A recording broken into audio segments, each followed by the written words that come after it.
Cool.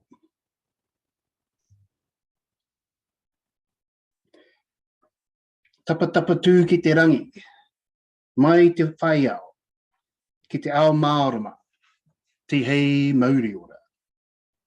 Tēnei te mihi ki te atua, te kingi o ngā kingi, te ariki o ngā ariki, te rangatira o ngā rangatira. Nō reira e tātua, tēnā koe, tēnā koe, tēnā koe. Ko rangi nui kei runga, rau ko papatūnuku kei raro, tēnā kōrua. Tēnā o koutou ki o tātou tinimati. Haere atu ki te kaitia ko te pō. Haere, haere, haere. Āpiti hono tātai hono, te hungamati ki te hungamati. Āpiti hono tātai hono, te hunga ora ki te hunga ora. E ngā mana, e ngā reo, e ngā manuhiri o ngā hau e whā, nau mai, haere mai, whakatau mai. Tēnā koutou e ngā tangata o Mōna Pasifika, Mālo, Pulawanaka, whakaluku lahi atu, nau mai, haere mai, whakatau mai. Tēnā koutou ki o tātou, koutou kua tai mai nei ki te tautoko, te kaupapa i tēnei wā, te kaupapa whakaako pricing and costing, so a webinar, huri no tātou whare, tēnā koutou, tēnā rā tātou katoa. Kia ora te whānau, ko Jared tēnei, one of the kaumahi at Amotai, and it's my pleasure to welcome you to this session of the supplier series, and this is number 4 of 5. Before I kick into some content, I'll kick us off with a karakia. Me ino tātou. I waka eke noa ki te rangi, he mōna eke noa ki te whenua. Nau mai rā te hau, nau mai rā te kōhinga whetū, nau mai rā ngā amotai, haumi e, hui e, tāi ki e. So it's my pleasure to bring you another session in the supplier series. So Activate Tāmaki Makaurau, which is an Auckland Unlimited program, part of the response to all the lockdowns we had last year and all the difficulty we had with COVID. The Activate Tāmaki Makaurau program has provided funding for us to do this series of webinars, and there's also a small number of events attached to it. This one is, as you can see, Pricing for Profit, Seminar 4. And next week, we're doing some session on health and safety. And after each session, so we're recording this session. This will go on to our YouTube channel, and it's an open channel. You can just go into YouTube and type in Amotai, and away we go. So after each session, we've recorded those sessions and put them on YouTube. And we've also got some videos on there from the presenters giving a sort of a top tips or a summary from each session. We've got a video up there with the top tips from this session as well.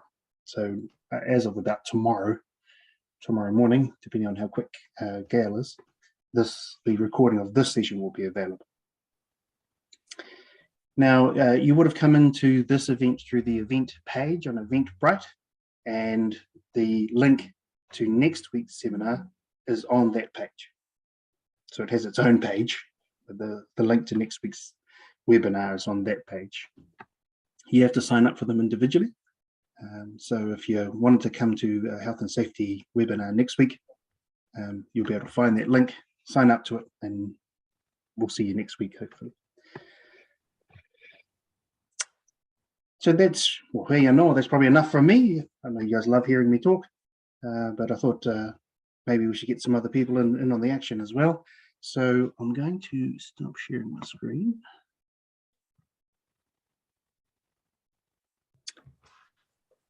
And I'm going to introduce you to some wahine toa, some hoa mahi, or some workmates of mine, Lisa Nathan and Aroha Hing. You should be able to see them in the top left hand of your screen there. And well, I'll allow you guys to introduce yourselves. They're going to talk to us about the costing and pricing and a little bit about financial management this evening. So, kei a kōrua, I'll hand the time over to you two. Oh, kia ora, Jared. Tēnā te mihi atu kia koutou katoa, nau mai haere mai ki te wānanga o te ahi nei. Tēnā koutou, tēnā koutou, tēnā tātou katoa. I te tau tōku pāpā no te whānga o matauri me pataruru. Ko ngā puhi me ngā te raukawa o na iwi. I te taha tōku whaia no Mamaranui Kaihu me Manganui ia.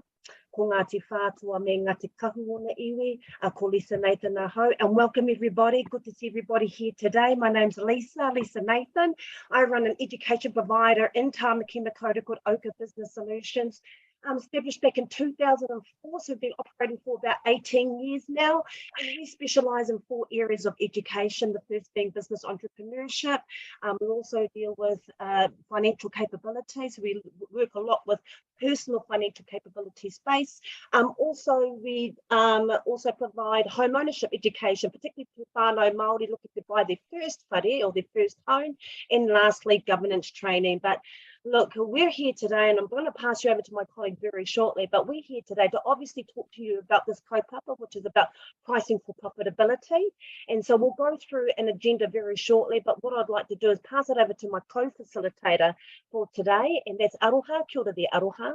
Oh, kia ora, Lisa, and thank you for that wonderful welcome. Kia ora whānau, ko aroha hene taku ingoa. I wake up ko mātātua te waka, ko whakaara te maunga. Ai, still up the north. Ko matauri te mona, ko tāpui te marae, ko Ngāti Kura te hapu, ngā puhi te iwi. Kia ora. Now, I'll just get straight into it. A little bit about my background, where did I come from, and it's great to see Jared after quite some time.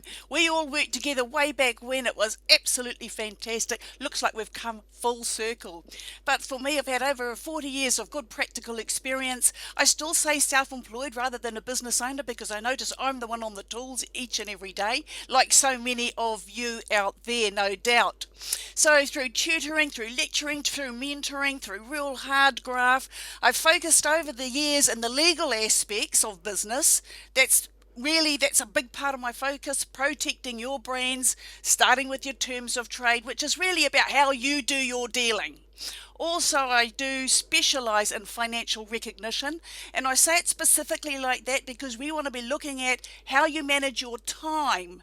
The management of your time tells you when you can spend or invest in assets, tools or equipment, and when can you save or how can you save or set aside some money to sometimes perhaps grow your assets better. So looking at reading your financials today, profit and loss, you've seen them all before, profit and loss balance sheets, but I think also with Lisa and I, we have a big strong bent on break even. What does it take for you to bring home the bacon? Are you making enough sales? And not more than sales, but profit. Kia ora, I'll hand it back to you, Lisa. Oh, thank you very much there, Aroha. Excellent there, guys. So look, you are here today because we're obviously doing a presentation on pricing for profitability, and there's some key things that we're going to be covering off today. So some of those things we're going to be, in terms of the content, we're going to understand the relationship between pricing and profitability. How does that work? Also the relationship between profit and profitability. We're also going to look at understanding the difference between markup and margin, just a little bit about some of the terminology that you need to be familiar with if you're not already familiar with that terminology. Also, what are the steps you need to think about when it comes to pricing your product? We're going to look at 2 methods on how you go about pricing your product, or the process in which you do that. We're also going to look at the different types of pricing strategies that you might consider, which there are quite a few pricing strategies. And we'll go through about perhaps about 5 of them today. Learn how pricing influences your break even. So Aroha did talk a little about the importance of break even, and something that all business owners need to have an understanding is what their break even numbers are looking like.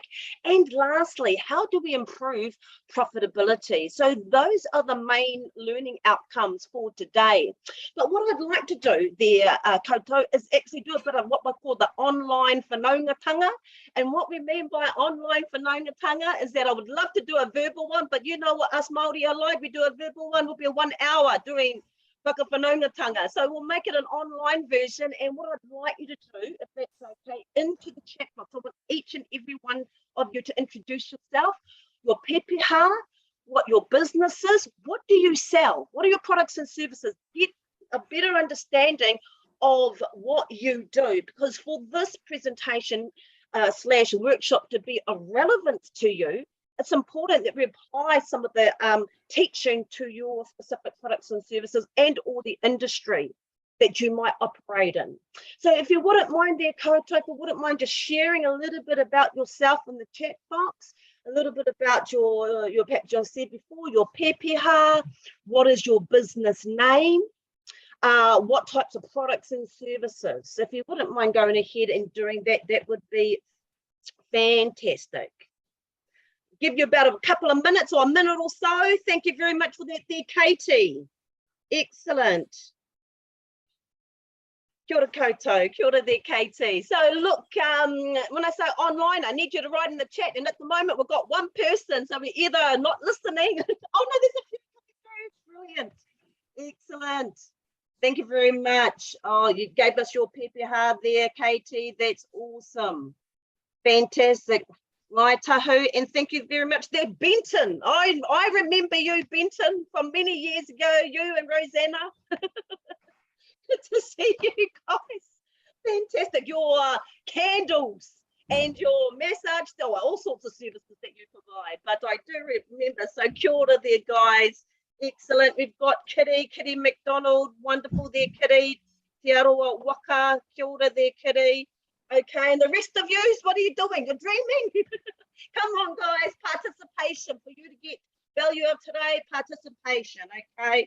Excellent. Thank you very much there, Katie. A little bit about your business, transformative technology company. Awesome there, love. Thank you for giving us a little bit of a detail around that. Okay, wonderful. We've got Donna and okay, thank you very much for that there, Donna. Pio. Okay, transport.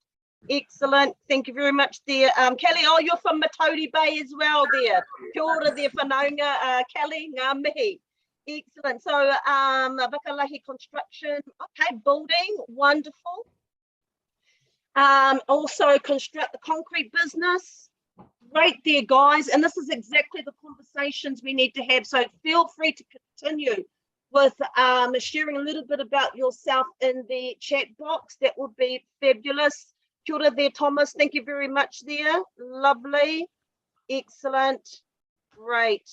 Okay, and I'm just going to let you carry on doing that, because this stage, it's really, as I said before, getting an understanding of who you are, what you do, and trying to make some of the teaching today relevant to your business. So what are we doing now? Well, look, for you to get, look, this is supposed to be a 2.5 hour presentation slash workshop. So for you to actually pay attention for that period of time is going to be hard, I'll be honest. And so for you to actually get value and not turn off after 20 minutes of me presenting, it's important that we encourage participation and interaction. So this presentation slash workshop is going to be a little bit different to perhaps some of the other ones, in the sense that we're going to be getting you to engage a little bit more. You will be participating. And so there's a couple of things I'm going to do now there, guys, for you to actually get access to. I'm going to share a link. I'm going to share a link to a document and in the chat box, and I want you to go onto that link. Now that link takes you to a Word document, and I'm about to share that Word document with you. And here we go. There we go. Now, this is what this Word document looks like. So if you wouldn't mind clicking on that, because I want you to answer that question. What would you like to know from today's presentation workshop? Because you've decided to come here for a reason. The question is, what is your reason? What's your motive? What do you want to get out of here? I don't want you wasting your time coming here if we're not going to cover some of the things that you're hoping we would cover in today's workshop. So I want you to go and grab one of those lines. Perhaps you can start down the bottom. Start typing. You can physically type into that document what you would like to learn, know or learn from today's presentation. So if you wouldn't mind going ahead, now hopefully you can see that, you can go ahead in one of these lines and start typing straight in there, and everybody can see everybody typing at the same time. And that's the purpose of this document there, guys. You can start seeing what everybody is actually typing up there. So if you want to learn a little about someone's got, okay, we've got break-even sales, excellent. So anything else there, guys, that you'd like to learn? Is it working? Can you guys actually type, hopefully, or are you having problem typing? There appears to be a few problems typing into the document. Okay then, guys, my apologies if you've had problems trying to type in there. That should have worked. Okay, I might just try that one. We've got some technology challenges there, so it's okay there, guys. What I might do, if that's okay, if you're having problems trying to actually type into this, I'm going to get you to actually type the answers with in the actual chat box there, guys, or your feedback in the chat box. That would be great. I'm going to just stop sharing this for now. Actually, some people looks like there are a couple of, might be a couple of you on there. I'm just going to stop sharing. So if you wouldn't mind doing that, I can't type. Okay, products. So that's all good. There's a couple of yous there that can't type, but there's a couple of yous that can type. So what we'll do is in the chat box, I'm just going to get you to write down one or two things you want to get from today's workshops that you're wanting to actually learn. Benton's already mentioned pricing your products correctly. Fantastic there, Benton. We're going to be looking at two methods, the top down, the bottom up methodology there. Anything else there, guys, that you would like to cover off as part of the presentations today? Anything else?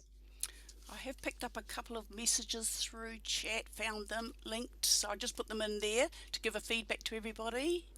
Okay, great. Similar to Benton, cool. Okay, how do I want to get the right price on your product? Brilliant, excellent. Pricing for profitability, fantastic.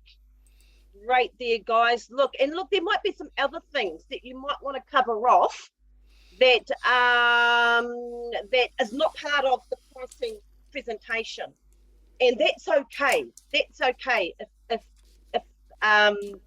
you're wanting to actually cover up a little bit outside of that. Okay, Donna mentioned understanding pricing for larger contracts, government procurement contracts, when we are a small rural business. And each of those government procurement contracts will be different because I have different elements involved. But I've just finished completing a government a tender for a government contract, which they actually have a template that you can use on Get to actually price everything else, and it's a very good template too. Cora Richard, okay, that's all good. Okay, prices are competitive. Do you know how whether our prices are competitive? Right there, Kitty. Thank you very much for that there, guys. Really appreciate your feedback there, because now what we're going to do, we're going to pass that over to Aroha, and we're going to actually start getting you into an introduction to pricing for profitability. So on that note there, Aroha, I will just bring up the PowerPoint presentation for you to go over. There we go. So you can see that.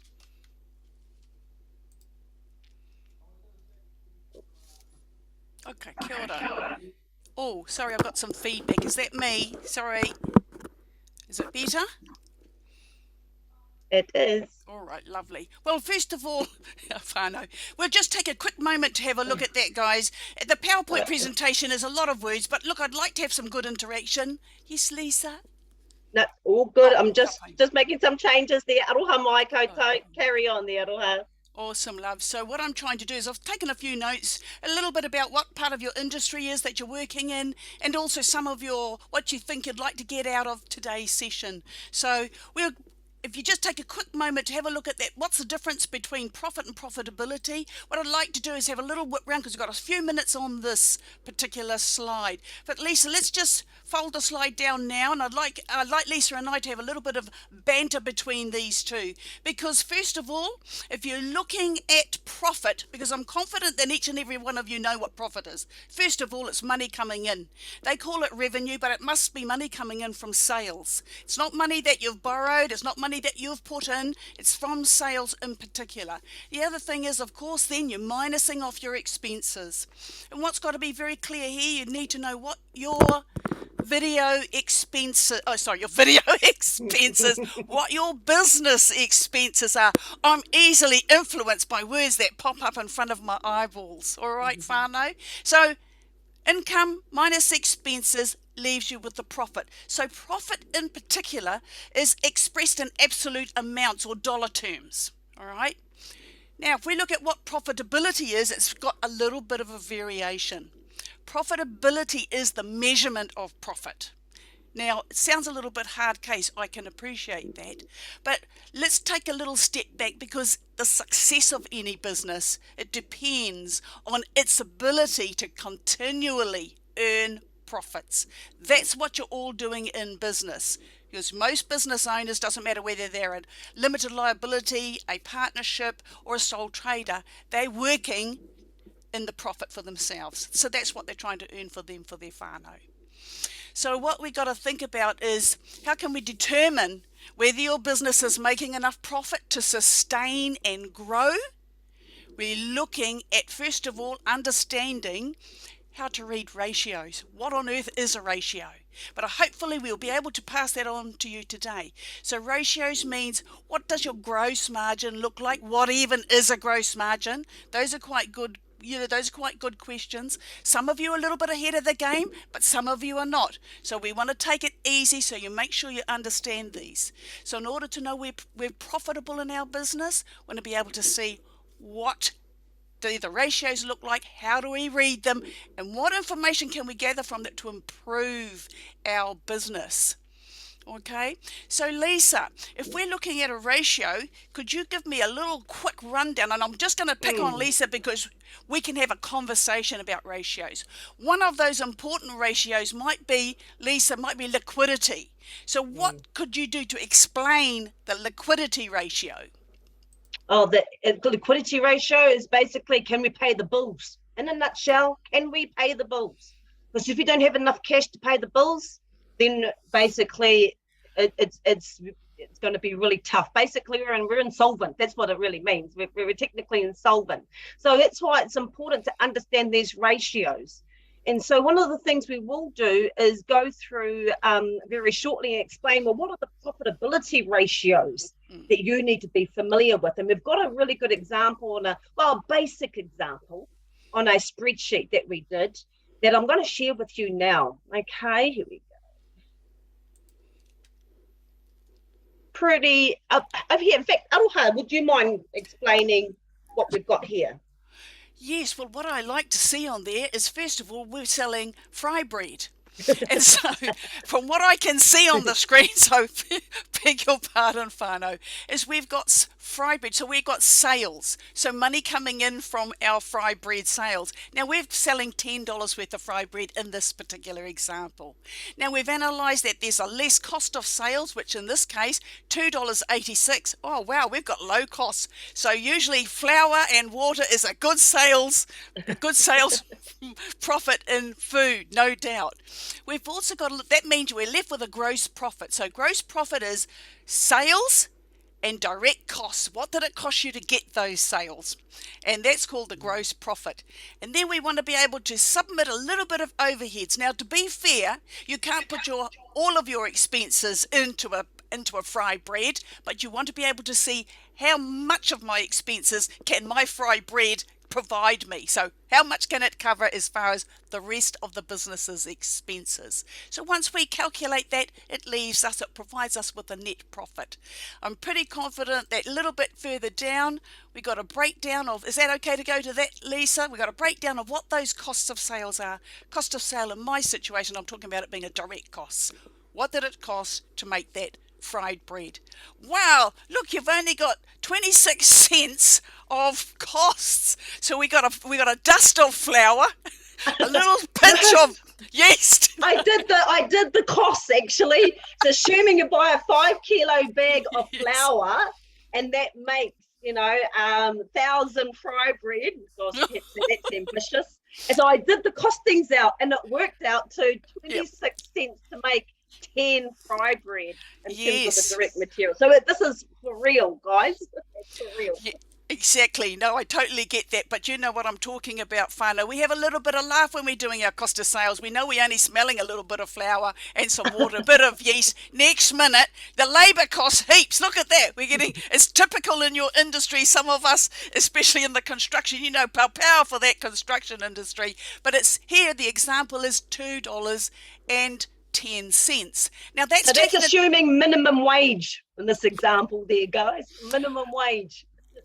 Oh, very good, Lisa. We got to at least take it from the minimum wage point of view, because you're looking at if you would have to pay somebody else to do that job. And then that obviously calculates down to the time that it takes to produce that fried bread ready to sell. And there's some other means, all of that other aspect of expenses that we were looking at. We got a little component of 50 So cents. it might be direct related expenses. I'm thinking about labeling, packaging, the things that actually relate to the actual product itself that we might want to include in there as well. So that's where we got the cost of sales. So it's the cost of making your product and service. So you've got to think about what is your cost in your business, given the nature of your products and services, and do you have a good understanding of the different types of costs involved with the different products and service range or items that you also sell as well. So that's just giving a bit of a breakdown of how we came up with that cost of sales.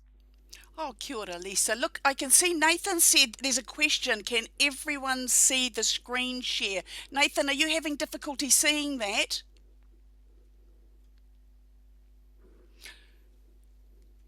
Just in case. Well, look, all good now. Kapai, thank you very much. I'm sorry we just went on, but sometimes it's a little bit challenging to catch up and keep up with chat. And so this brings us to a point which no doubt will be repeated throughout today's session. The point being, you must take the time, whatever it takes, to identify all of these direct costs in every single industry. What are those costs? Do you know how to price them out? Lisa has already provided some fantastic examples of starting with minimum wage, how long does it take to do all the kneading, and so on and so forth. But also, what are the products that it takes to create the end sale? Okay, so those are the things that I know that you're thinking about, and you're looking, how do I do that? But we'll bring up a few more of those examples as we go along. In the practical terms, let's just say, and I'm not going to use the big construction because we see we've got a whole lot of types of construction, but if you were doing concreting, you'll know, first of all, you've got to have some concrete. What does it cost? How many bags do you need? Or is it coming from the big truck? So you can do your costings pretty specifically. Okay, you've got transport. Transport's more likely to have a different type of costing. Don't know what the type of logistics that transport is. It could be taking an item from one place to another. So those costs would involve labour, definitely. And there will be fuel and vehicle running costs. They'll have a direct cost component right there. That's a good point. And just another point there, guys, if you're actually buying finished products and on selling finished products, so it's the cost, so in other words, stock itself that you're on selling. So it's the cost of the stock, but cost of also includes the cost of bringing that stock to your warehouse for sale. So that's insurance coming in, freight inwards to you, any customs costs, getting it into you if you're having to go through imports. So any of those costs are actually included in your cost of your stock as well. So you've just got to be mindful about what do we incorporate, because we really wanted to get a really good understanding of the full and true cost of your product and service that you're providing. And I guess the final serious word on doing costings, guys, take the time that it takes. Lisa mentioned she got a big 5 kilo bag of flour. She realised she could make 1,000 fried bread, and she broke it down from there. But you take those measurements, you really only get started once, but once you've got them, all that changes is the price that you pay for your product. So just take the time. You will do your business and yourself the really good service of doing the right job. Yeah. And look, and this the whole point of what this topic that we're on now, profit and profitability, understanding the difference. Now, most of us already know what profit is. Okay, revenue less expenses. We've broken it down a little bit further in this particular example. Okay, so we've just broken out sales less cost of sales is gross profit. Now, business owners need to keep your eye on your gross profit. It's the heart of your numbers is your gross profit, and you need to understand the gross profit of every single product and service that you're selling. You need to know what's your highest margin selling product. Also, you need to know which is your lowest selling product. And so this becomes really important information. So in this case, the gross margin calculation is 71%. So the question is, well, what does that mean? What does 71% gross margin mean? And is it any good for our business? So what do we, when we talk about gross margin, we're talking about for every dollar of sale, you make 71 cents in gross profit. So for every dollar of sale, you make 71 cents in gross profit. That's actually quite good, but it's all relative to the industry that you're operating in. You might have industries where the actually industry average for a gross margin is around about 80%. Well, then 71% doesn't cut the mustard if that's the case. Or you might be in an industry where the gross margin's around about 50%. Well, then 71% is brilliant. And this is why we've got to do some comparative analysis there, guys. You need to be doing your margin analysis on a monthly basis, if not on a yearly basis. And that's why it's important for you not to only understand your gross margins, but the other margin I've got down here is called your net margin. So the net margin is this, net profit divided by sales. That's 41%. So for every dollar of sale we make 41 cents in net profit. And this is net profit before tax there, guys. So that's good. If I can make 41 cents in every dollar of sales, then fantastic. But it's all relative what these numbers are. And for you as business owners, you need to actually understand the numbers, because what is the business is all about numbers. Okay, business is all about numbers. If you don't understand the numbers, actually you won't be in business for very long. Honestly, you won't be in business for very long. And that's why it's important for us to emphasize these ratios to you as a business owner, because you all need to understand gross margin and net margins in your business. Kia ora. Oh, that's fantastic. Thanks, Lisa. All right, darling, who's that speaking, sweetheart? Somebody's. Who is it? I'll just mute whoever that might be. Is it Koa? Ora, darling, I know you got your whānaus, but just so that other people can listen to our wise words of wisdom. Now, I guess in the quick sense of it, when you find you're spending too much on a cost for each job, or whatever the sale is, you'll find that you won't be able to pay the rest of your bills, okay? That's the short of it. So if you're looking to say, because with that example, it's got a 71%. So those costs, if you keep your cost around about that 30%, you'll find your business can run quite smoothly. Your job is to try to get those prices down a lot better than 31%. Sometimes it is just the way that the pricing goes. But if you can, try. That means you've got to have fantastic negotiation skills and talent with your suppliers, which means you've got to stay in business. You've got to continue business. You know what it's like, guys. If I want to say to you, hey, can you give me a deal? Sharpen your pencil a little bit more. You might look favourably if I've got something to offer you. Is that cool? Good. Lisa. Excellent. Thank you very much for that there, Aroha. So look, guys, if you have any questions around profit margins, or just the questions around the concept of profit, feel free to actually put any of those questions in the chat box there, guys. We're more than happy to answer any questions there. But I'm hopefully from that session, you now walked away saying, actually, gross margin is gross profit divided by sales. I need to understand my gross margin percentages. And if you can understand your gross margin percentages on a product and service basis, even better.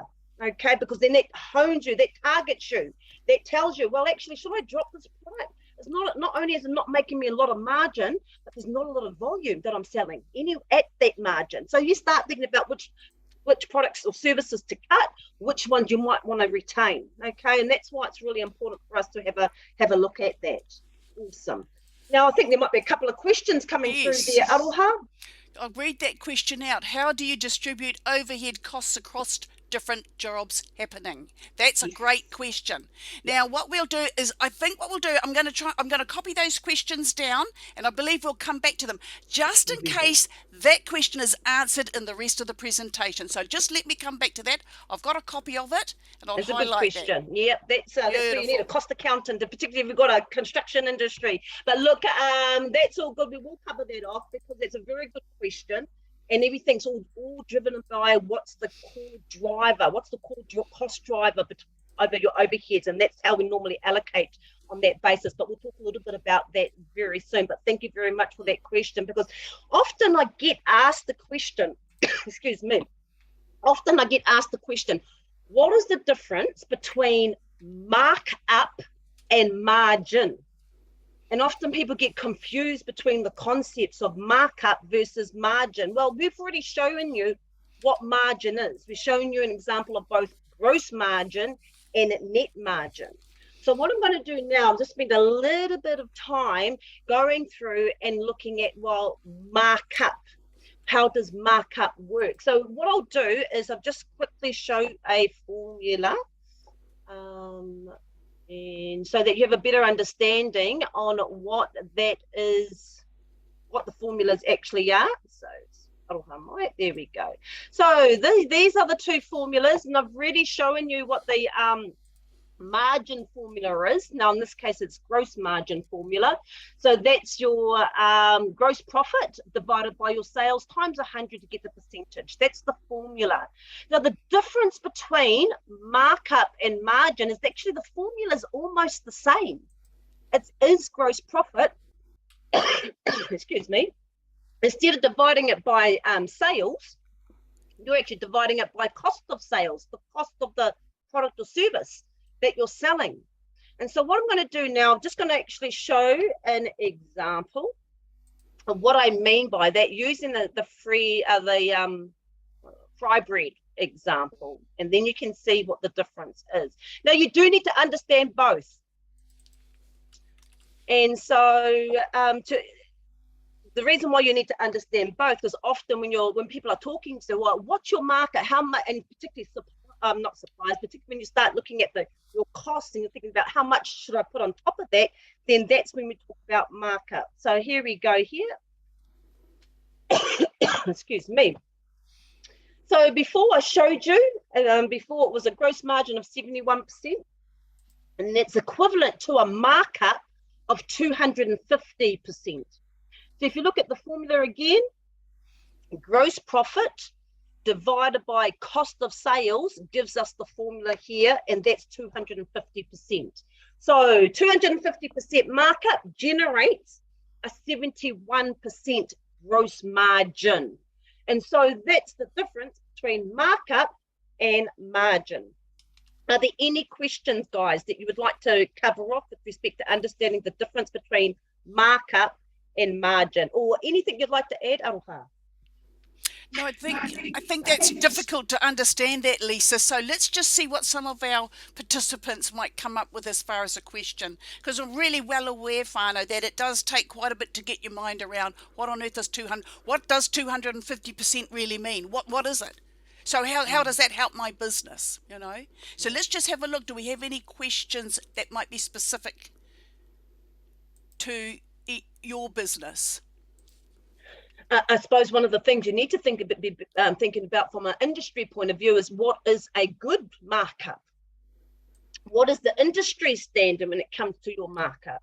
Is it the right markup? Can you actually charge a little bit more than the industry or what your competition might be charging, because you actually got a premium aspect to the product or service that you're charging as well? So that's why, it's really important to understand the terminology of markup versus margin. Awesome, guys. So if there are no other questions, we might just move on to our next session there. We're actually going really well. So the next session we're going to be covering off is how do you price your product or service? So All right. I That's thought the we were going to get. I thought question. we were going to get a load of questions on that accounting lesson right there, Lisa. No doubt something might just pop for each of you later. Pop it in the chat. If we'll take a copy of the chat, and we'll hopefully we can do a little after this session review on some of the questions that you've written in today. Right. So look. Whana, what we're up to is how do you go about pricing your own product or your own services? Just quickly out there, if you can pop in the chat, how have you been pricing your product or your service? Just let us see what some of you are doing, because then we're going to go over to a couple of protocols here. Yes, there, guys, because, you know, it's really important for you to reflect the way you've gone about making a decision around the prices within your business. So if you can share with us how you went through that process yourself, and what we can do is share with you a couple of ways in which you could actually undertake that process if you don't already yourself. Oh, beautiful. Okay, we've got something from you, Donna. In transport, some jobs are hourly. Otherwise, we need to make sure we cover kilometre rate. So that can vary. I'm going to take these. As I said, I'll copy all of these down. Okay, now there are going to be some industries that have like a set standard. Taxi drivers might be one of those. You know, you can't sort of go outside the bounds of what the customer is prepared to pay. But in all honesty, even if that rate was fine, that the market's prepared to pay that rate, but it doesn't cover your costs, you got to get out of that business. That's a tough decision for so many of us to make, especially if we think we're very good at our job. In this case, I'm just reflecting on taxi drivers. Sorry if any of you are Ubers or anything like that, but you get the point that I'm making. So if it's got an industry standard, but you still can't get enough hours in a day to make some sales to bring home some good profit, that business is not going to suit you. All right, what else have we got on there? It's consumables. Someone mentioned consumables charge at cost plus 20%. I actually think you need to look at that 20% personally there, love. Oh, sorry. So look, thank you for sharing that with us. Consumables charging at cost plus 20%.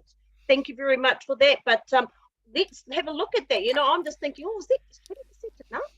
I'm thinking about what about the running around you do to get the consumables? Are we adding that cost to your consumable expense? You know, so there's actually a little bit of work involved in getting all your consumables together. And I'm just thinking perhaps you might need to review that 20%. But look, it is all relative to what the customer's willing to pay as well. But it's also relative to the quality of the product or the service in your case that you provide too. So thank you for sharing that with us there, love.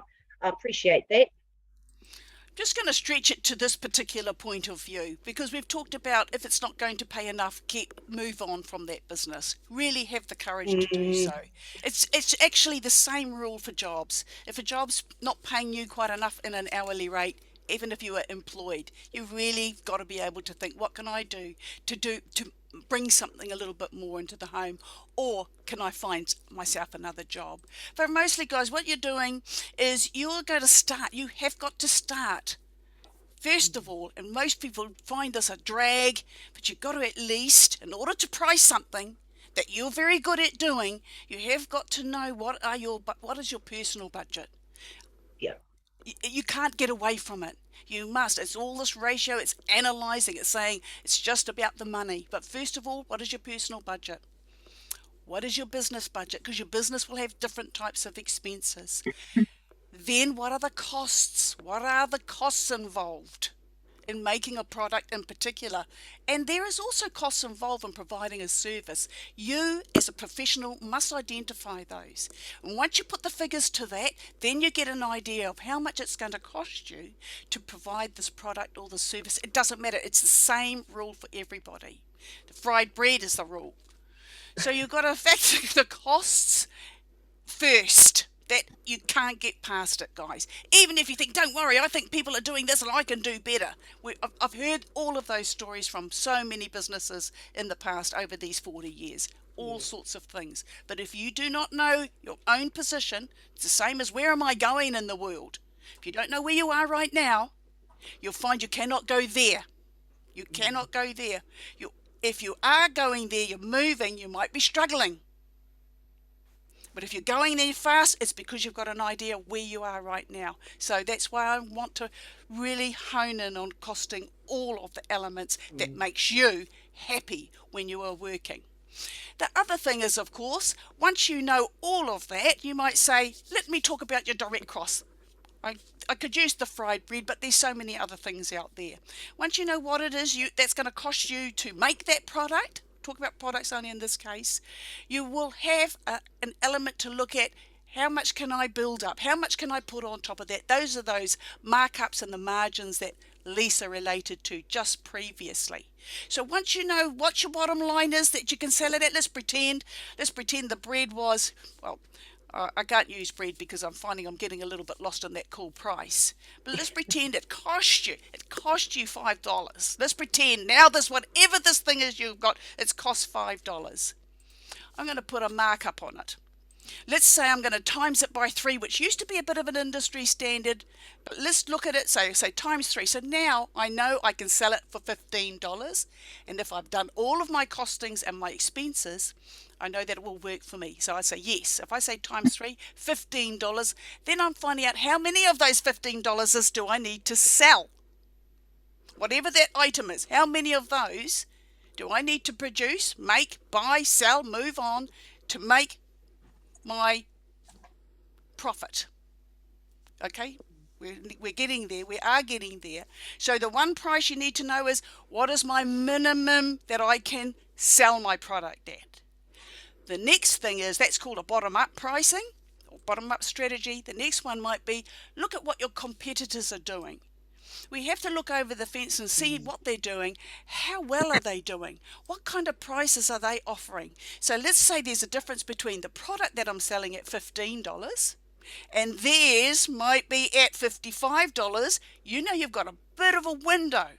You either can compete on your cool value and bring yourself up to the competitor's market, but you already know you can also do a special service for your customer and bring yourself down anywhere between $15 and $55.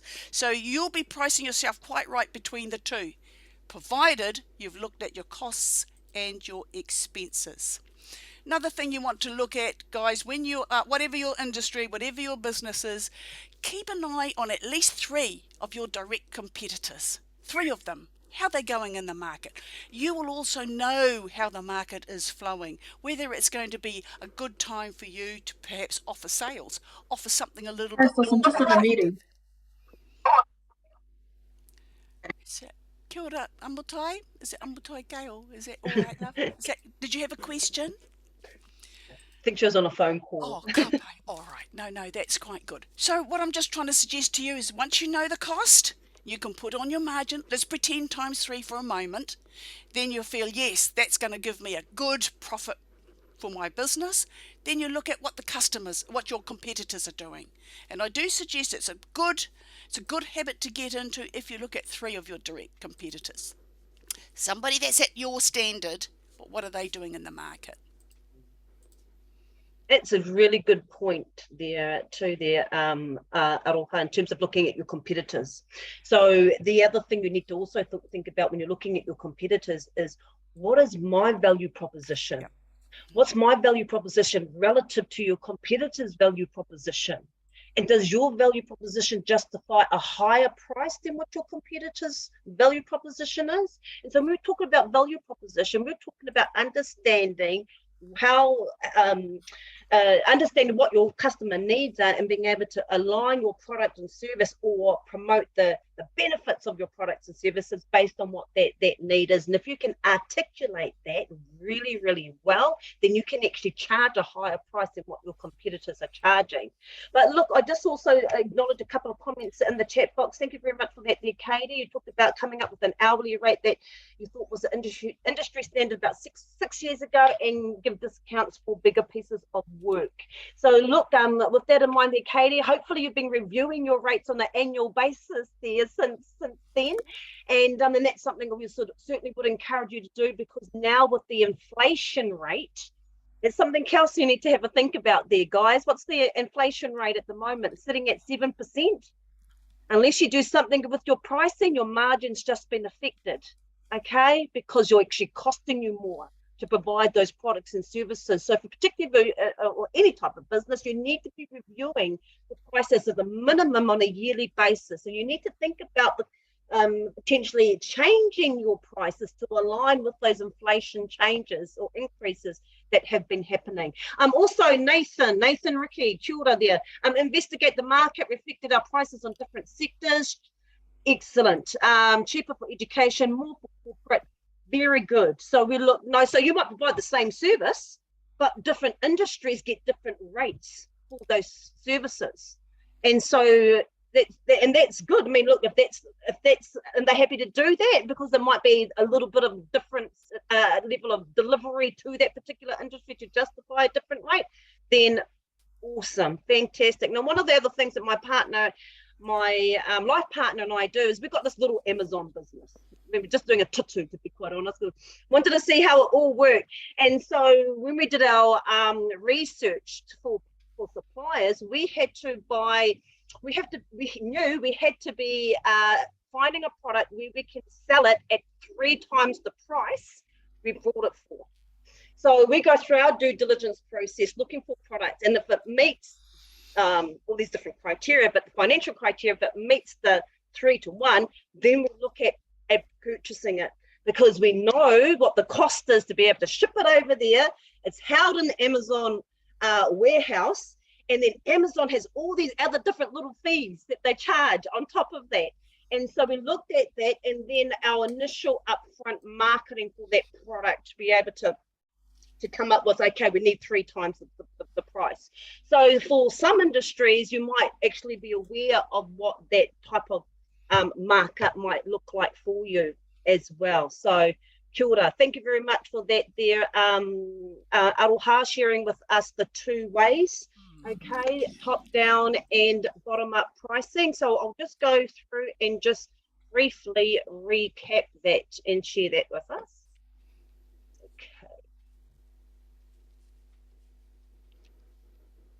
So with that in mind,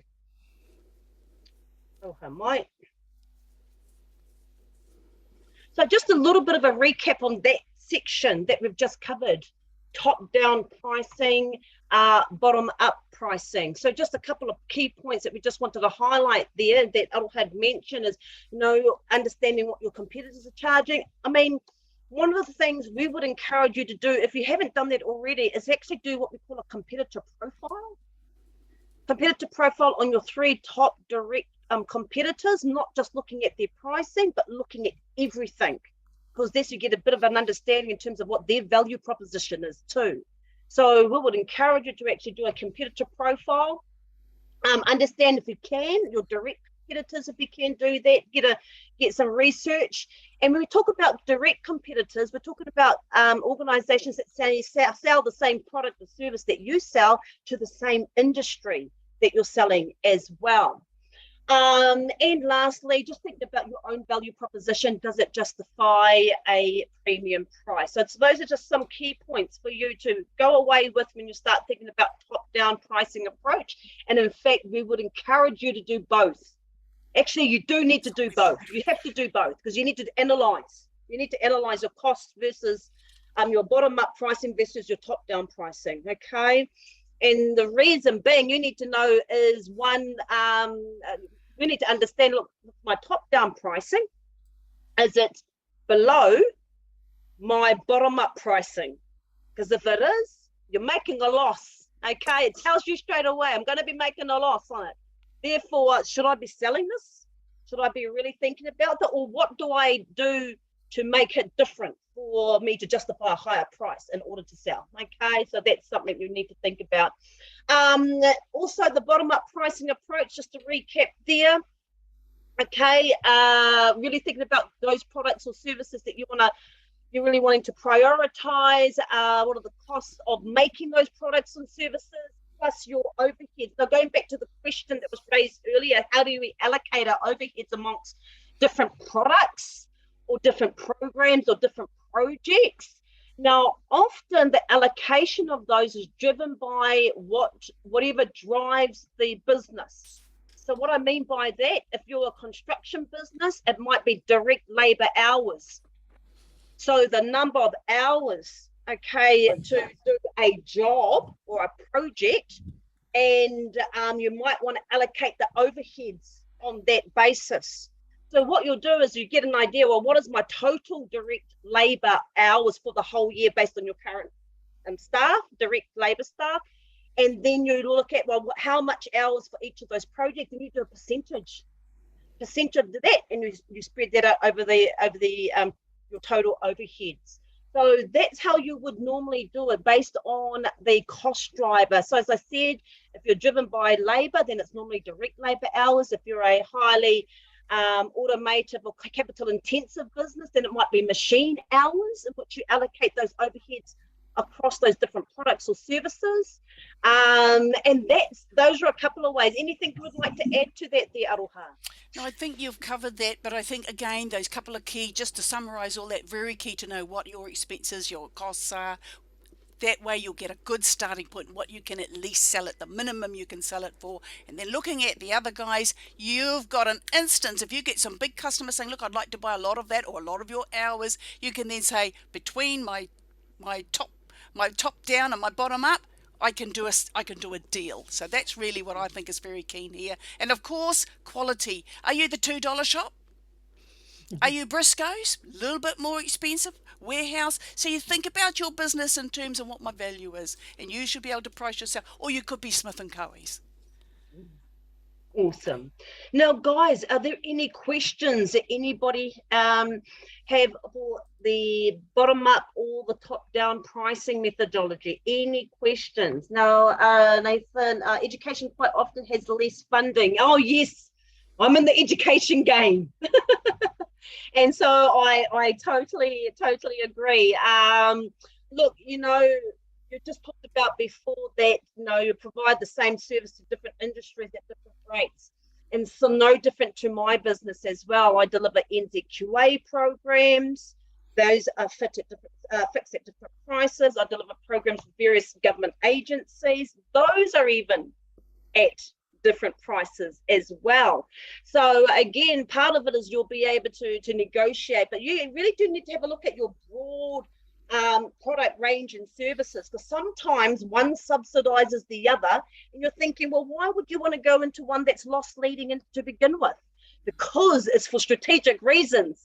So there are some reasons why you do go into loss-making products and services, and normally they're strategic reasons, but then you've got to make sure it's offset against another product or services that can subsidize any losses there. So so just something else I just wanted to add there. So are there any other questions? It looks like we're good there. Ngā mihi, tautoko, kia ora there, Ricky. Oh, Nathan. How could I forget that name? Because that's my last name. Kia ora there, Nathan. Appreciate that.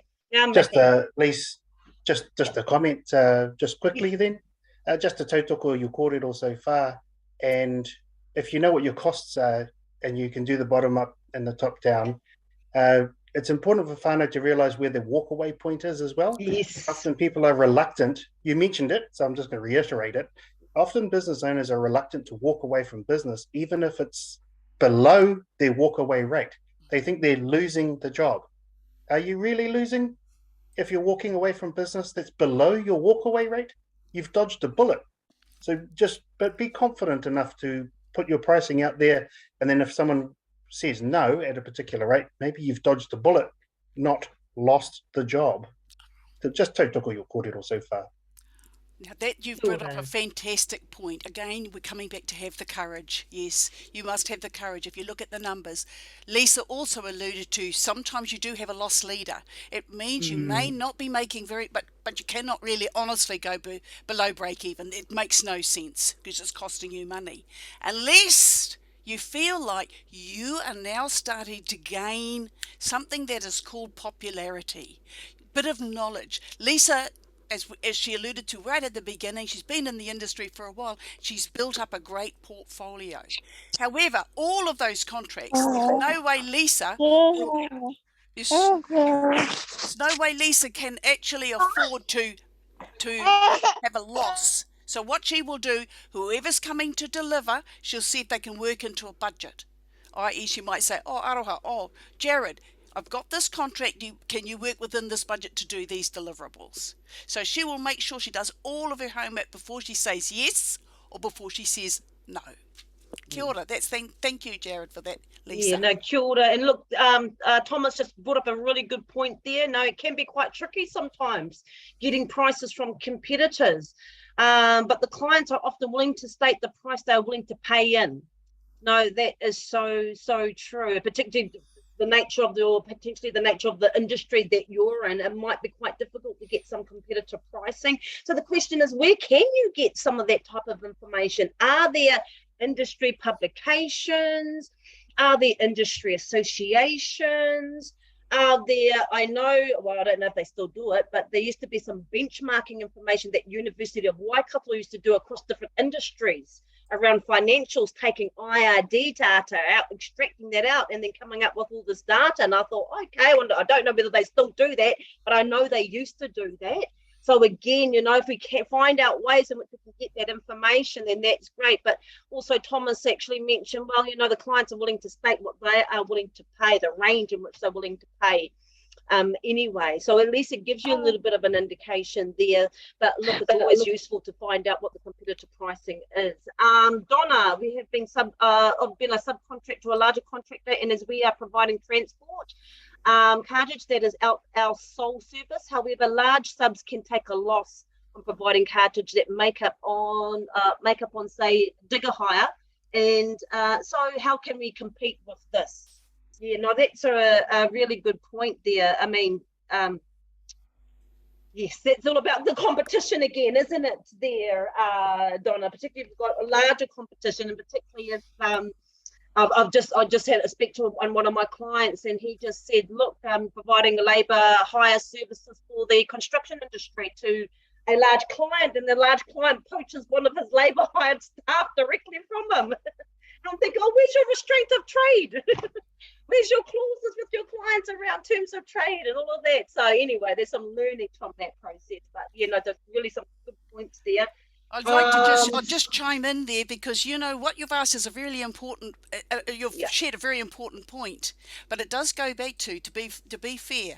If you find you're struggling with the price that they're willing to pay your customer, then you're not going to be the only one feeling there's a struggle. There's an imbalance in the market. So if competitors, and we've seen it, and we know that there are some people in the market that do cheap jobs, cheap prices, but you're talking about an orange and an apple. What I like to say to you is, if you want to be able to compare my price, please compare my price on apples to apples.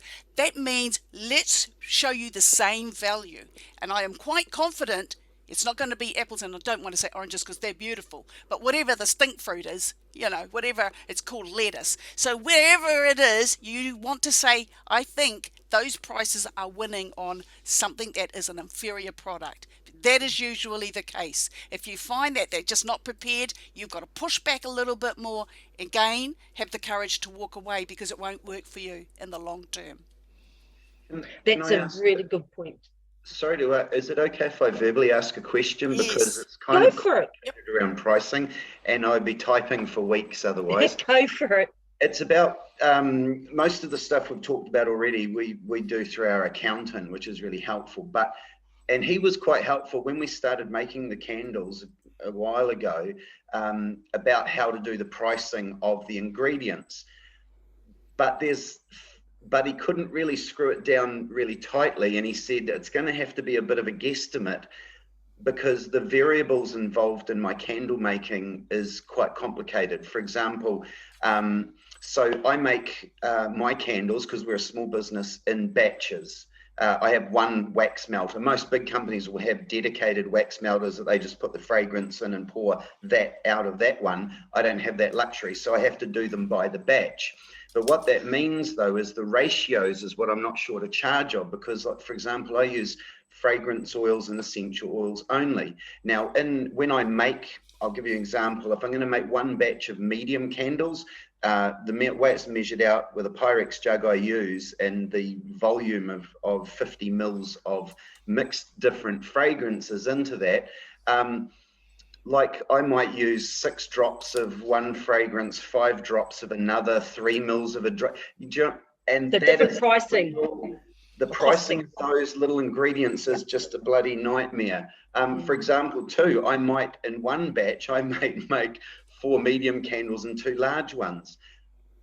That is my real problem, is the real intricacy of those details is so vast. Do I just guesstimate it?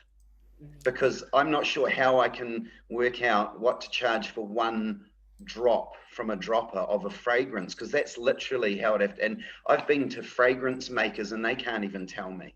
Yep. You count all the drops, Benton. That's how the big business does it.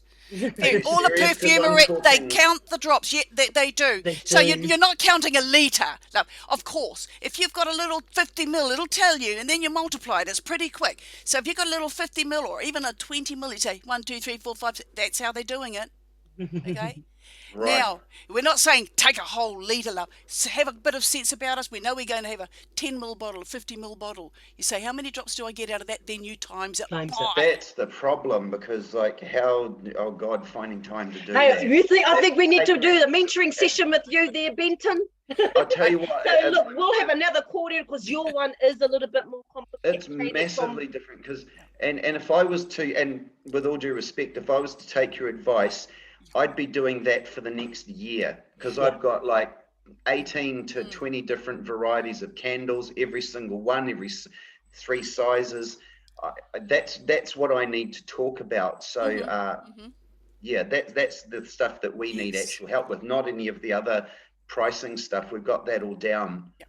Just a quick comment, Glees and Benton. So I used to cost our recipes for our catering company.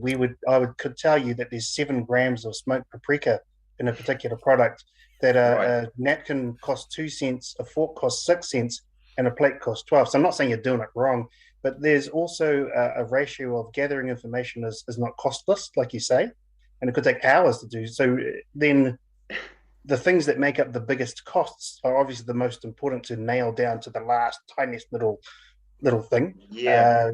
And if something is like, if your bottle of fragrance costs you $5 and you get 500 candles out of it, then it may not be worth the hour and a half it might take you to cost out that's the thing. I don't know how many candles I get out of, because as I said, like like some of my candles have 7 different fragrances in it. We're one of the few people in Australasia that can blend multiple fragrances into a candle. Most people, even the very expensive players out there, can only blend 1 or 2. The ratios are really important. If you don't get them right, the candle won't smell good and it won't pour right. It's that simple. So, for example, one of our candles, it took about 3 weeks to work out the ratios of the fragrance just for that one candle, but every single one is different. So I'm in kind of like a tailspin of, oh God, this is just overwhelming. And I'm starting to think that maybe I really need to sit down with somebody privately and spend some time with them and go through it, possibly not in this group format, because I don't want to waste everybody's time. Kia ora. Look, hey, no, thank you though, Benton, for bringing that up, because that's sorry to everyone else for taking up this time. No, look, it's an issue that many other business owners experience. They have multiple products and services. Yeah.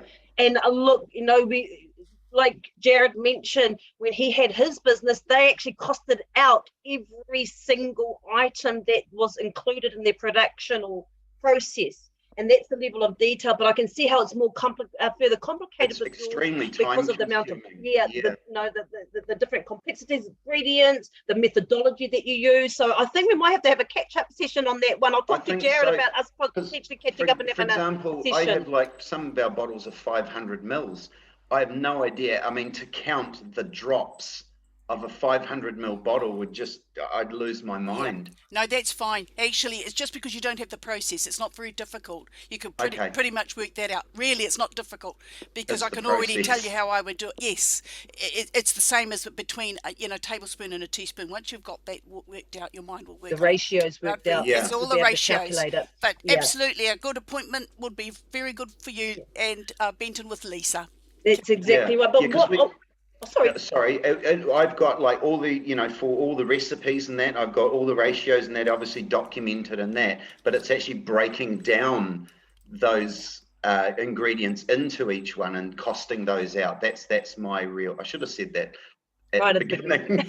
That's okay. Sorry. All good. We came to an end there. That's all good, Bentham. but you're 99% there. But we Yeah. better get cracking. We won't miss Sorry. out on Yeah, our next one now. I just wanted coming to up. highlight a comment that Nathan actually brought up, because this is an issue for a lot of Māori business owners there, Nathan. And he just mentioned, not sure if it's my Māori tanga coming through, always wanted to give my services for koha, but I quite often feel whakamā to say no to people wanting lower rates.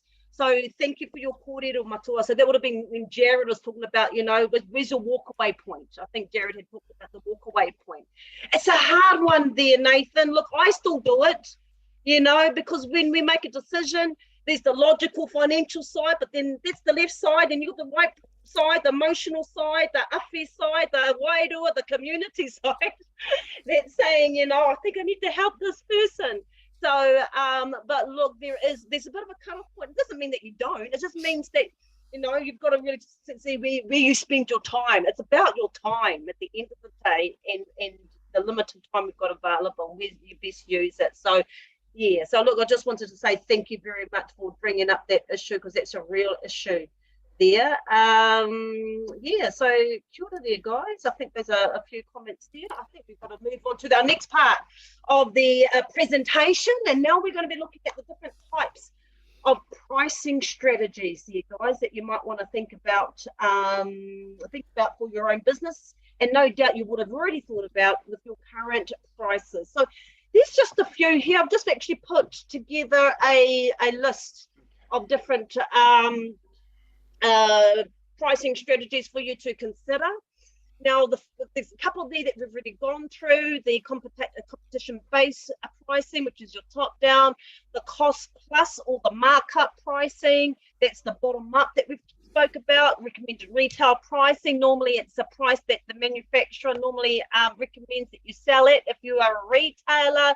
No freemium pricing. Well, what's freemium pricing? It's free, isn't it? But basically, freemium's about trying to upsell, offering basic services to a service, for example, with the view of potentially upselling them to the paid version. But there is a methodology around a freemium pricing.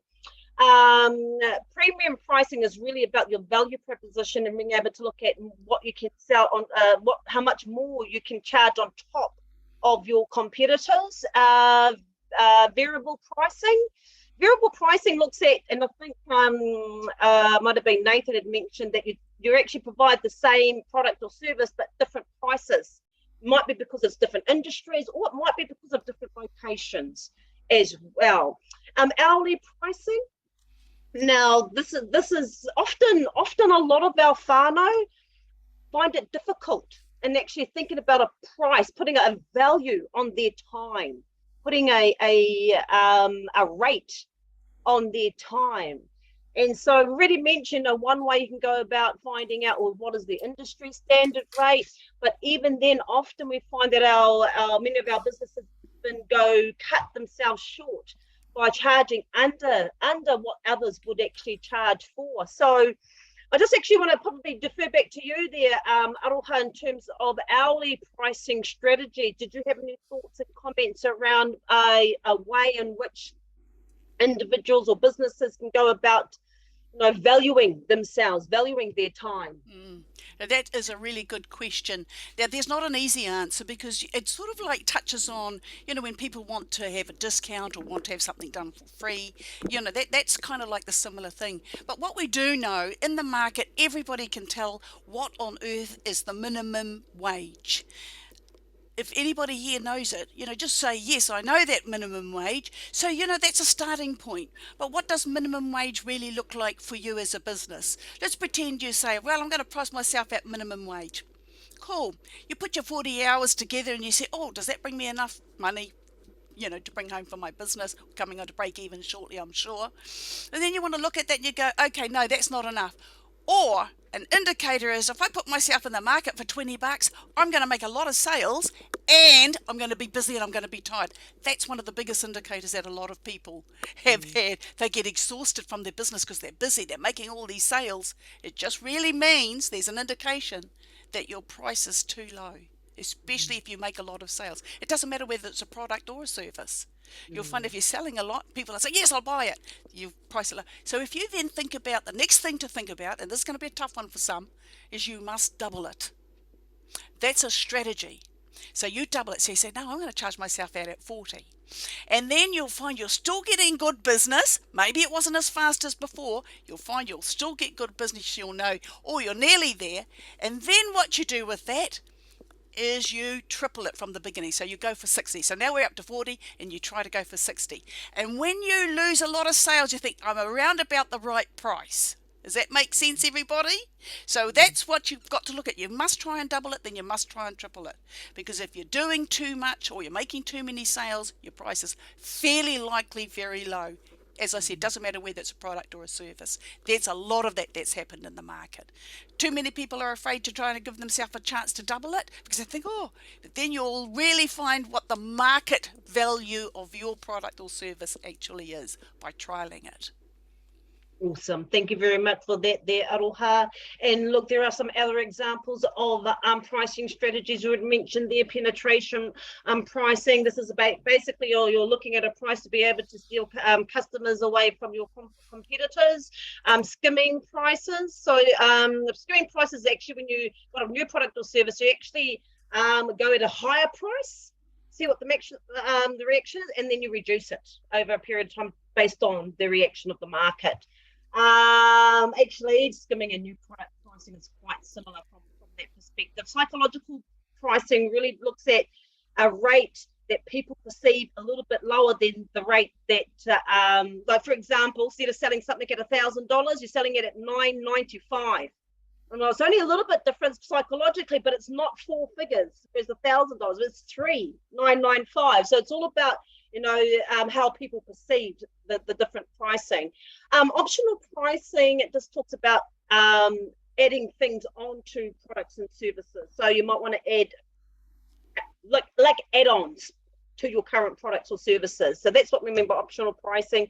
Project-based pricing, particularly for those in the construction and building industry. You'll have your methodology in which you go about costing a job once you've received it.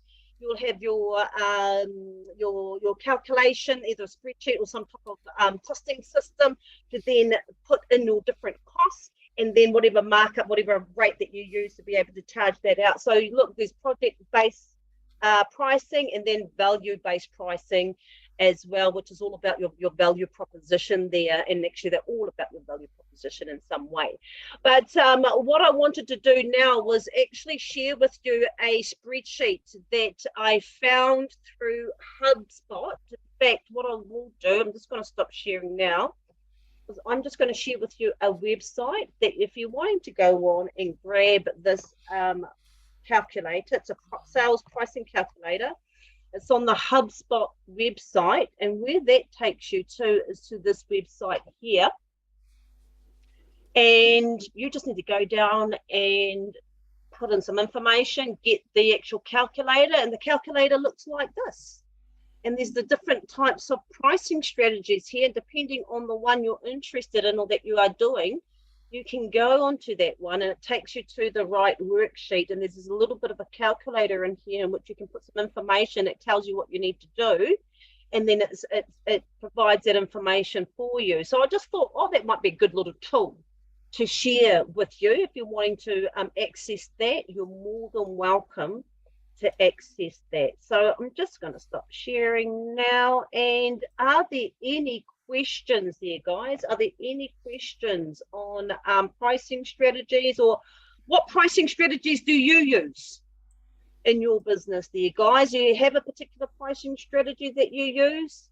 Or are there any particular questions you would like to ask regarding the pricing strategies that we've covered off so far? Any questions, or we're all good to go because we are home and hose nearly? We've got a couple of more topics to go before we finish up. So if there's no more questions, I'm actually going to pass that back over to Aroha. We're going to now talk about pricing and break even. Kia ora there, Aroha. Oh, kia ora, Lisa. And also, Lisa, will our participants get a copy of that PowerPoint presentation, because in fact that area in particular has got some really great hints for our pricing strategies. What can we use? What can we Well, the think beauty thing about this, it's being recorded. So they can always go back to the recording. But look, I'll send it through to Jared. Yeah. I mean, Yeah. I have no problems with it being distributed if Yeah, if I was just our, thinking, because there's some clients want it. neat little notes, and it might just spark up that oh, now I remember. Let me talk about it a little bit more. All right, now, Whānau, what we're going to do is we'll start with break even, because we've had quite a lot on pricing. But what on earth is break even? Sorry, I'll move that one. Oopsie, excuse me. What's that? That's fantastic. Okay, break even. It's just sort of, hopefully it is what it sounds like. It really details minimum sales needed to cover cost. That's basically what break even is. At the break even in our businesses, we can have it that it makes no profit, but it also makes no loss. It means we have put all of our margins on it, our markups, and we've taken into consideration costs and expenses, but at the end of the day, income minus costs minus expenses may have nothing at the end of it. That's what you really call breaking even. That's a good strategy, especially in difficult times. I mean, I can remember putting heaps of businesses onto a break-even strategy so they can control their prices, especially in the food industry when there was a whole lot of things going on in the market. We've just experienced with the whole world closing down. Okay, so why is it important to know your break-even? I think it goes back to what we've been talking about all the way through each one of these PowerPoint through the presentation. It's important to know what it takes for me to sell, what it takes for me to buy, what it takes for me to cost things out. We've got to know what it is, starting with our budgets. Going back to that, sometimes a good point for some, not a good point for others. But once you look at it and you have that daringness to find out what it is your requirements are, you'll know that you can really run your business very well if you say, actually, I don't need to make a profit because I'm already paying myself through the business. That profit and loss sheet can look like it's a break even. I think that's a really good strategy if you have to use that strategy. Now, what is the calculation? I'm going to just put this little thing, and hopefully it Did you want me to put the slide up? I can put that slide up. Okay, that'll be fine. So Is just calculating the break even. Thanks, Lisa. Of course, it's taken all your fixed costs for the year. You're dividing it by your sales price per unit of sales price. So if it's an hourly rate, or if it's a little item that you're selling or a product, then that is less your variable costs per unit. All right. Oh, that's going to be good. I think the PowerPoint presentation will really help, because those notes mean so much more. Here's an example. Did you want to go through? Yes, love. Can you read that out? Yep, cool. Using yes, the fry bread. Yes, please. Lisa, if you could go through that, my eyes can hardly see it. Oh, okay, not a problem. So just using the fry bread example that we showed a little bit earlier, the guys, we already mentioned that the sell-on price was $10. The variable cost, in this case, the cost of sales, was $2.86. That leaves us a gross profit. In this case, we call it contribution margin. It's the same thing, okay? It's just a little bit of accounting speak. So it's $7.14. So the total cost for the year, I've just put a cost there, and I actually I did come up with a figure of around about $1,000. So $1,000 for the whole year to cover all the fixed costs and doing your fry bread for the year, $1,000. So based on that, the formula need to sell 140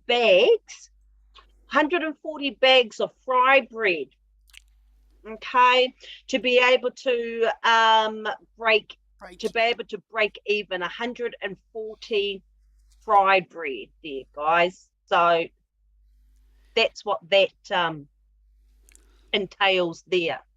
So yes, anything you'd like to add for that there?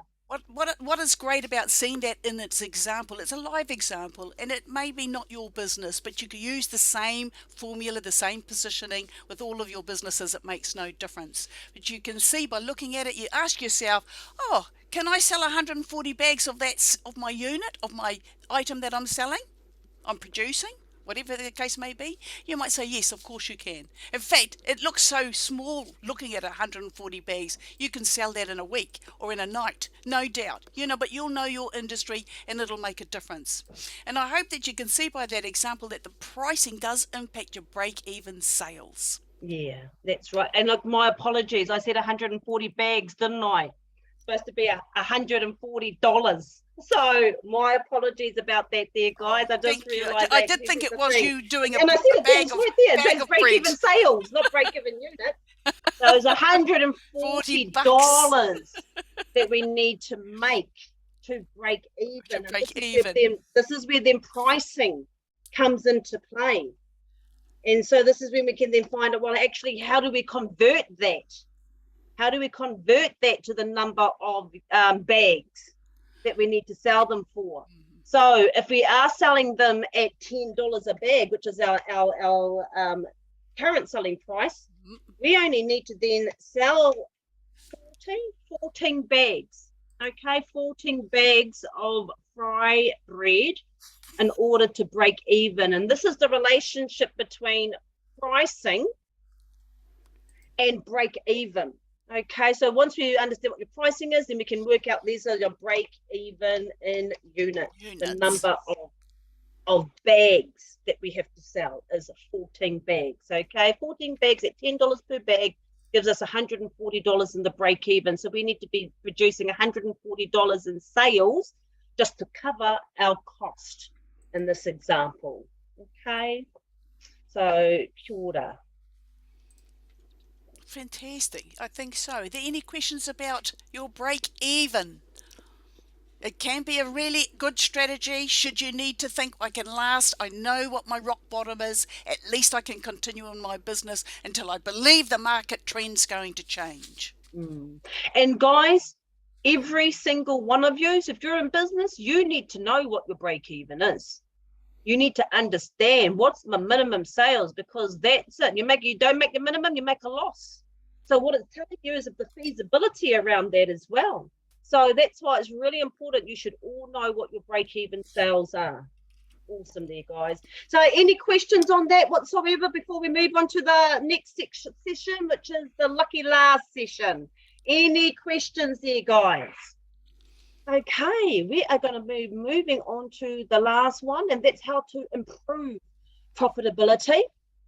And what I'd like to do is I would like you to think about what are some ideas? What are some ideas to improve profitability?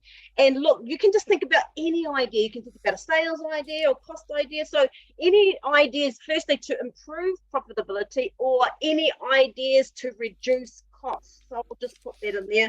Ideas to improve profitability and or reduce costs. Okay, so if you wouldn't mind just thinking about one or two things. What would you do in your business to increase profitability?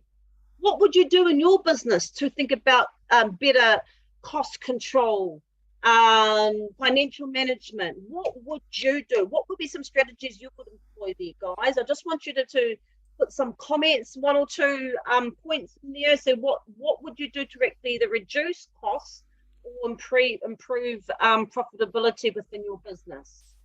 Okay, any thoughts? It must be the end of the session because there's not too many people contributing. That is and true. And so it must be, your eyes must be falling asleep. But that's okay there, guys. Look, we've got a few ideas, but look, the whole point of looking at how to improve profitability is getting you to think about some of those strategies to help improve that bottom line. And a lot of those strategies are either marketing related, how would you go about improving more sales? And I'll go through some examples there. But also, what are some things you could do to actually streamline some of your costs, your infrastructure, do things a little bit differently, more efficiently. So thank you very much for that there, Donna. Reducing costs, coordinate loads to include several jobs on one route. Yes. Okay, so they were talking about logistics management.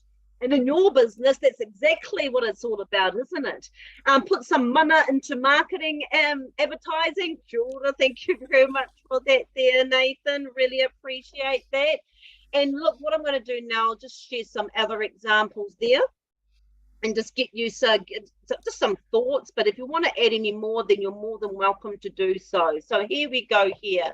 Just some different ideas on what you can do to improve profitability. Of course, some of it's pretty straightforward. I mean, yes, increase sales through advertising, but you also might want to think about your product mix, your current products or service mix. Is it the right mix? Do we intentionally need to actually drop those lower margin products potentially, if that's the case, or those products that are perhaps low in volume of sales? So again, you might want to really think about your product mix. Use other channels that might be cheaper to either distribute in or cheaper to market or promote through. So again, that will help influence your profitability. We talked about concentrating your efforts on more your higher margin products, or how can you make products a higher margin product? Can you bundle? Can you package things together and offer it that way? Explore different new markets, new relationships. As Nathan mentioned, providing the same products and service, but different industries who then paid for the same service at different prices. And key thing there is obviously relationships as well, both your customer and your supplier relationships too. Now, costs, again, some of these ideas, and look, a lot of us are already doing this at the moment. Hey, we're all online right now. In fact, it's interesting, since I've moved my business from town. I used to have a commercial office in Grey Lynn. I was there for like 16 years. And now I've moved my office back home, and I have a different a sleep out at the back, which I've converted into the business. But now that I've sort of moved, just my overheads have just gone down significantly. I don't travel a lot in my educational role because it's all online now. So I've saved so much by just the change, and actually COVID forced the change.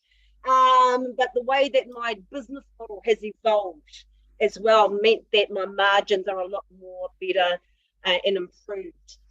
Review your staffing levels. Is there spare capacity in your staffing that you can potentially get out, and they can potentially do more, or you don't have that capacity available? Could we just change the hours there? We talked about moving the business home. The cost of using your vehicle. Do you purchase, or is it best to reimburse for personal vehicle? Okay, so should the business actually have a vehicle, or should we just be reimbursing instead? Other things, should we be leasing a vehicle? Should we be financing a vehicle? Okay, so or then when I say leasing, I'm talking about operating lease versus a finance lease. Okay, so again, these are the things that you might want to think about in terms of improving profitability. Anything else you'd like to add there, Aroha? No, I'm just really, and I like the comments that we're getting, and we've got the one from Nathan. Joining in with some of your competitors, perhaps to share costs. Collaboration. Some great collaboration there. And then we've got the waste management to reduce costs and produce higher value products to make more profits. And also, again, Donna, definitely agree, Nathan, we could work in collaborating. And that's actually a really interesting strategy to participate in. If you can find the right people, it's a little bit like a katoa. So you've got a little co-op. It says, okay, let's do some promotions we can be in our village. Awesome. Fantastic. Exactly. And so look, guys, if you have any other ideas, by all means, feel free. And look, Māori and Pacifica, we're good at whanaungatanga. We're good at collaborating. We're good at working with others. And there are so many benefits of being able to share costs, share clients as well, share that and network, and being able to actually, help each other, because, it's all about a lot of it's all about who you know in this game of business, and it's all about your relationships, and relationships key to any business.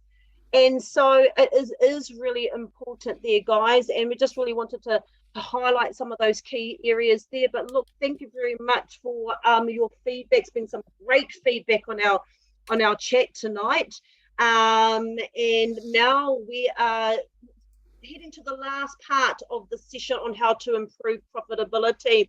And one of the areas that many of our business owners struggle with is value proposition, being able to express their value proposition, being able to, even value themselves.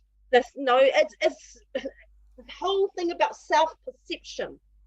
Okay, how do I value myself? Look, I'm a chartered accountant with 20 years experience. How much do you think I should be charging myself out as a chartered accountant of 20 years experience? Now, if you want to look at what your accountant is charging you, you end up looking at as the base point. Hey, so what other accountants out there are also charging? And do they have 20 years of experience as well? So again, part of it is about, your self-perception. And that's can be a difficult thing to do when you have I'm not going to say a low opinion of yourself, if you don't value yourself the way that others value you, okay? The way others are happy to pay for what you provide. And so value proposition is really key there. And what I'd like to do is just share a couple of things just to wrap up tonight's session around about value proposition. And here we go. Okay, so just a couple of things I just wanted to share with you. You may have seen this before. It's called the value proposition map. And if you're familiar with the business model canvas, it's or lean business canvas, you may be quite familiar with the value proposition map. And it's really a process that business owners can go to really, one, get a good understanding of who their customer is, or their customer profile, their needs, but also aligning their customer profile and needs to what their products and service provides for that customer. Okay, so it's a bit of like an alignment exercise here. And so what we're looking here is, first thing we do is understand your customer segment, which is what this right part of this diagram reflects. And part of that is putting together what we call a profile that outlines, and this is this terminology, outlines what we call customer jobs. That is, what is it that your customer needs to get done? Okay, and what I mean by that, it's looking at what are the things they need done, therefore what can your product or service do to help them get that done? Okay, and that's what we mean by jobs. It's a list of tasks. What are the things that your customer needs to get sorted? And then we look at, well, what pain is associated with those jobs? In other words, what pain will they experience if, one, they don't get the job done, or two, pain they experience to get the job done?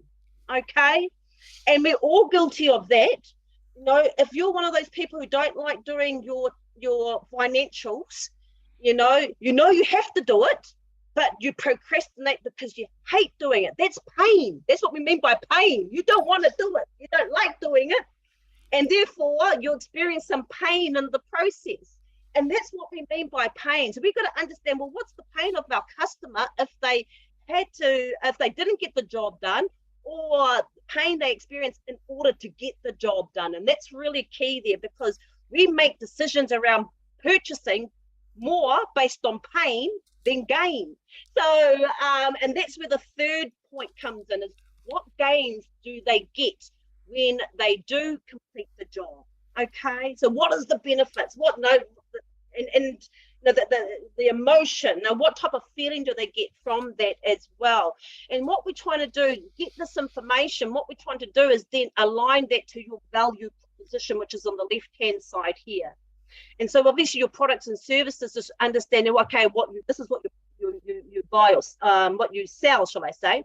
But it's also about understanding exactly what does it do? What feeling does your products and service evoke?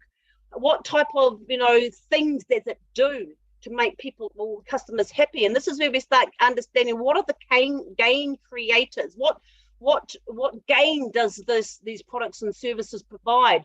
And what we're trying to do in understanding gain creators, we're trying to map the gain creators to your customers' gains and what they're wanting to see. We're trying to do a mapping process here, okay? And the same with pain relievers. in terms of a product service. How does your product or service alleviate pain, relieve pain for your customer service, for your customers, shall I say, because we're trying to then align it with what pain they're experiencing. And when we do that alignment process between the customer and the value proposition, we've got to match. And this is where your customers are willing to actually pay for something at a higher price than one that perhaps your customers are charging, or sorry, your competitors are charging, or two, the charge that you would have charged because you didn't feel that you were worth that much. Okay, so that's just a little bit of an exercise there. And what I'd lastly like to do is just check.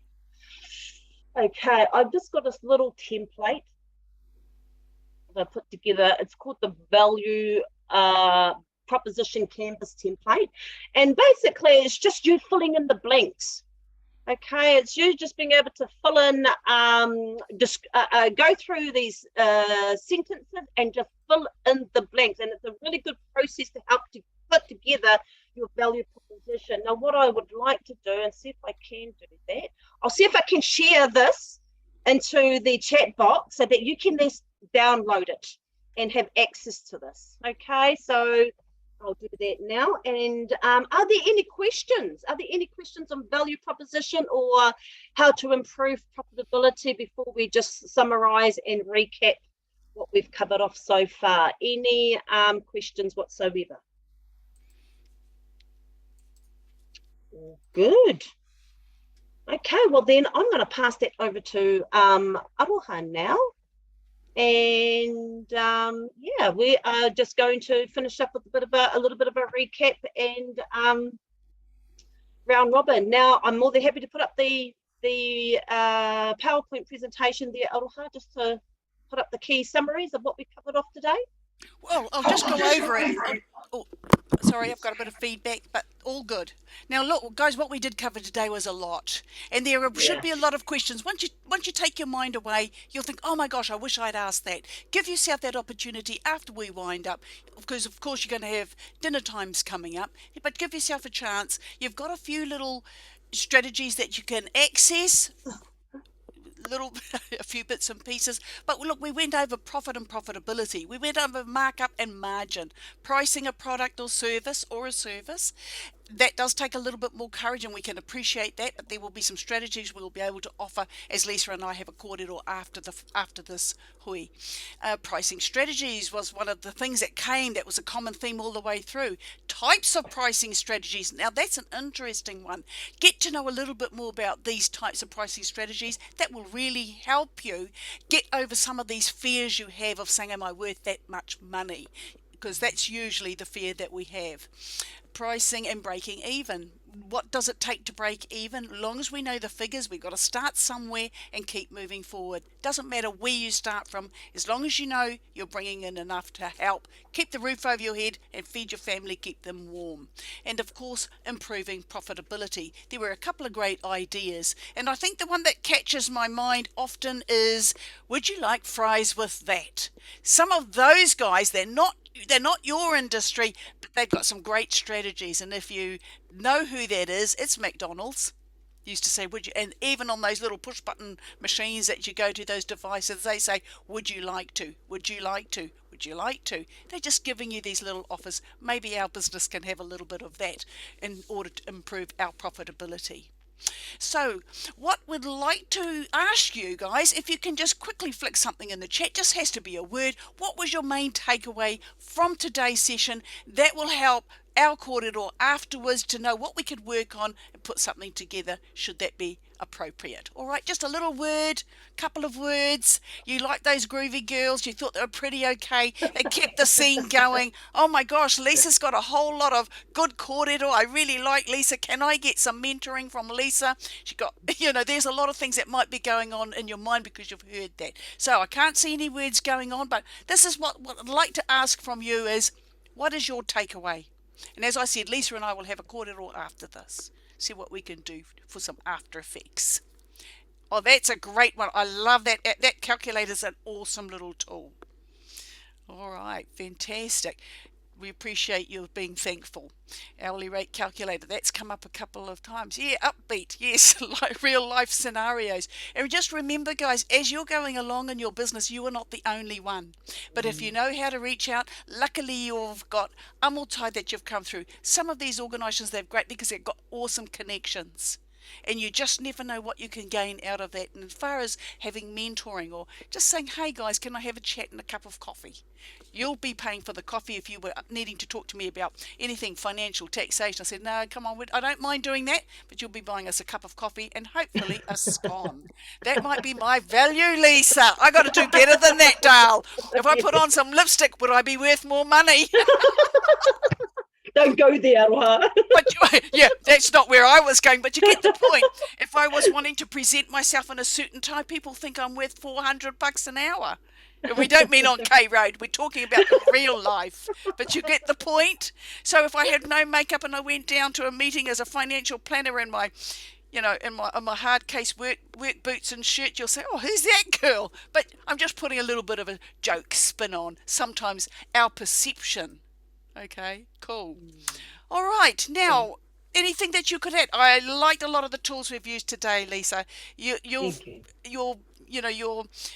PowerPoint, I think, is going to really help a lot as well. So I'd like to say thank you. I'll send that out to Amotai, who can forward that on. I did share the right link to the value canvas template. And now that I've given you the web link for that pricing calculator, go ahead and get that downloaded. The other thing I just wanted to highlight before we finish, one of the things that Aroha said right at the beginning around doing your own business budget is first and foremost, do a personal budget. Because often what I tend to find when we're looking at doing I do some mentoring with businesses and looking at putting their business financial plan together, first thing I ask is, how much do you need to live? How much do you need to afford to survive? And this is where your personal budget comes into play, because I've got to now put your personal budget into the business budget. And that's something we would highly encourage you to do, is get your personal budget actually completed. And there is a program coming up through Te Wānanga Aotearoa, the Certificate of Money Management program, that takes you through that whole personal financial capability. Get your budget sorted, get your financial goals sorted, get your assets sorted, get your investments sorted. That if you're interested in participating in, I've just got to just put a link there to our website for the money management program rolling out on the 1st of August, that you're more than welcome to participate there. It's fully online, these programs. It is 20 weeks long. So if you think it's something that you might want to do, or whānau, friends, we would encourage them to have a look at this. We would certainly get you to do so and consider that. So that's just something I just wanted to reinforce for your own continuing, ongoing personal development. So kia ora, that's it. Over to you there, Aroha. Oh, no, that's fantastic. Guys, have a look. Just have a little nose in, because also what happens, and there was a beautiful theme that came throughout as well. Oh, a bit afraid to ask for some money. Don't know how much to charge. Oh, well, how can I say no? Actually, it's all called respect. The whole thing that encompasses it, you've got to respect. You can't say, yes, you can pay, rich fella. Oh, okay, brother. No, can't deal with you. Or maybe I give you something. So it's called respect. But what's going to be beautiful about the money management program in particular, you'll learn your own money story. Where did your attitudes come from? That's one of the beginnings of this program. It's absolutely amazing. Besides what you can get out of it at the end, it gives you a fantastic certificate that gives you qualifications that leads on to financial information. But that's one of the main things. What is my money story? And most of the people that have gone on that course, that is the biggest reveal. So that's really a good point, because what you do, and what your mindset is there is the same mindset you bring to the business. Okay, and that's why you've got to work on that mindset too, because we've got to actually try to change your mindset when you're looking at business. So it's something that we certainly wanted to highlight, and so thank you very much for bringing that up there, Aroha, much appreciated. And look, kia ora koutou. Look, thank you all for your time today. And I'd just also like to finish off and also thanking Amotai for putting on the supplier series presentations for our businesses on Amotai. This has been a fantastic opportunity to be able to meet other Māori and Pacifica businesses that are actually in these various spaces here. I've been to a couple of the previous presentations and I thoroughly enjoyed those presentations, and I got a lot of value from those. So my encouragement, Amotai, continue with these presentations of these nature. That what I would be highly recommend. And yeah, so I just want to say, look, tēnei te mihi atu kia koutou. Thank you very much all for your time. I'm going to pass it. Actually, any final questions from you there, Aroha, before we pass it back to Jared for the final part of today's hui? No, nothing from me, no questions, but I just want to say really it was a great teamwork, a great team effort, and thankfully you've got that would just get us through today. So last on that, guys, have a kōrero over dinner. Financial literacy is what helps your children. You have little discussions. Don't be afraid to talk about money. Don't be afraid to introduce financial literacy to your whānau at any Kia level. ora. Kia ora koutou, and again, thank you for giving our appreciations. Kia ora, Lisa. And Oh, thank you very much there, Aroha, and thank you very much for that too, Jared. Really appreciate you bringing us on board for tonight's kaupapa ngā mihi nui ki a koe. Kia ora. Kia ora mai tātou katoa, e tikana rā kia tuku mihi aroha ki a kōrua nā puti me ki kei roto I tēnei kaupapa. Nō mātou te whiwhi, nō mātou hoki te waimari e ki te noho I mua. I a koutou, I a kōrua e kōrero ana mo tēnei kaupapa. Nō reira, e mihi ana ki a koutou. O tira ki a tātou kua hono mai I tēnei pō, kua tako tō te manuka, te wero. Nō reira, kua rero māku tērā o ngā wero. E tiki mō ngā tēnā pēr mō ngā reanga kei te haere. Nō reira, e mihi ana kia kōrua, koutou hoki. Kia ora, ngā mihi. Tēnā koe, Nathan. Tēnā kōrua. Thank you for your kōrero this evening, and ka pai ka ki te kōrua anō. It's good to see you guys as per.